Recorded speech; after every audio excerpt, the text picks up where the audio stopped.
Bismillahirrahmanirrahim. Assalamualaikum warahmatullahi wabarakatuh. Hamdan wa syukran lillah wa salatu wa salaman ala rasulillah wa ala alihi wa sahbihi wa mawala. Anak Bapak yang dirahmati Allah Subhanahu wa taala, mari kita lanjutkan pembelajaran kita pada hari ini. Pada pertemuan kali ini kita telah masuk kepada bab yang baru berkaitan dengan pengendalian diri, husnuzon dan ukhuwah. Pada pertemuan kali ini kita hanya membahas tentang pengendalian diri. Apa itu pengendalian diri atau yang disebut dengan self control? Itu adalah keinginan mengontrol diri sendiri dengan menempatkan diri pada posisi terbaik, yaitu mengerti apa yang baik dan buruk yang harus dikerjakan atau harus ditinggalkan.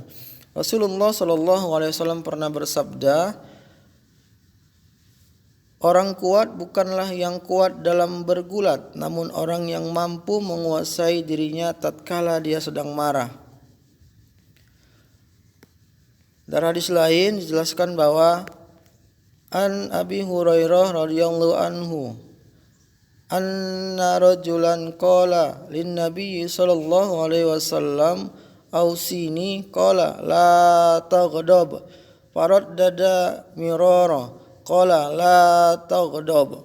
Abu Hurairah melaporkan bahwa seorang pria berkata kepada Nabi Muhammad sallallahu alaihi wasallam, "Nasihatilah saya Nabi." Berkata, "Jangan marah." Pria itu bertanya sama lagi dan lagi, dan Nabi mengatakan dalam setiap kasus, jangan marah. Pentingnya mengendalikan diri. Ketika orang tidak mampu mengendalikan dirinya, maka akan muncullah sifat-sifat buruk yang akan dilakukannya. Seperti apa contohnya? Misalnya mencuri, berbohong, marah, dan sombong. Nah, ketika orang mampu mengendalikan dirinya, maka yang muncul adalah sifat-sifat baik dalam dirinya, seperti misalnya bersabar, berhati-hati dan atau teliti, jujur, bersyukur, terhindar dari sifat gelisah, cemas, iri, dan pemarah. Pengendalian diri, aspek ini penting sekali dalam kehidupan manusia, sebab musuh terbesar manusia bukan berada di luar dirinya, namun justru berada di dalam dirinya sendiri. Dengan demikian, kemanapun seorang pergi, maka orang tersebut selalu diikuti oleh musuhnya. Hanya satu jalan mengalahkan musuh terbesar kita, yaitu mengendalikan diri kita. Jurus untuk mengendalikan diri itu bagaimana?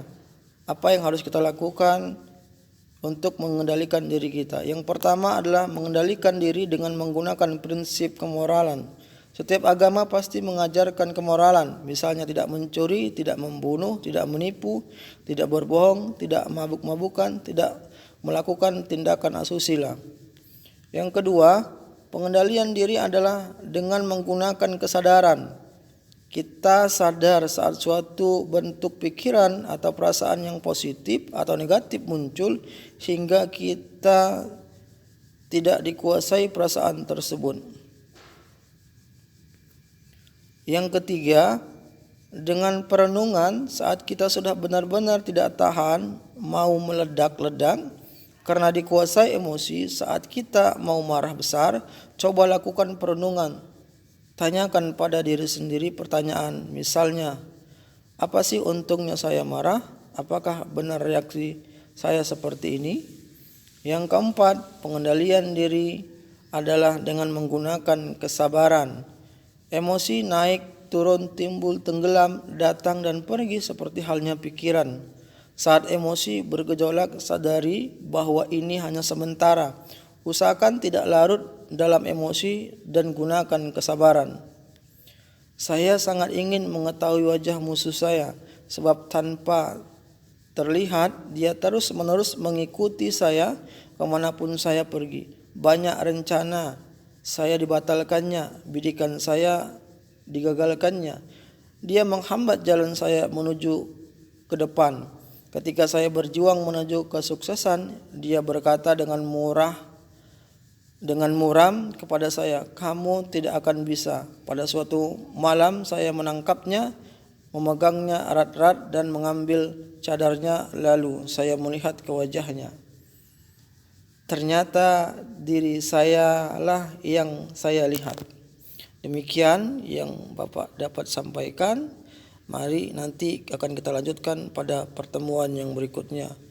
Wabillahi taufiq wal hidayah. Assalamualaikum warahmatullahi wabarakatuh.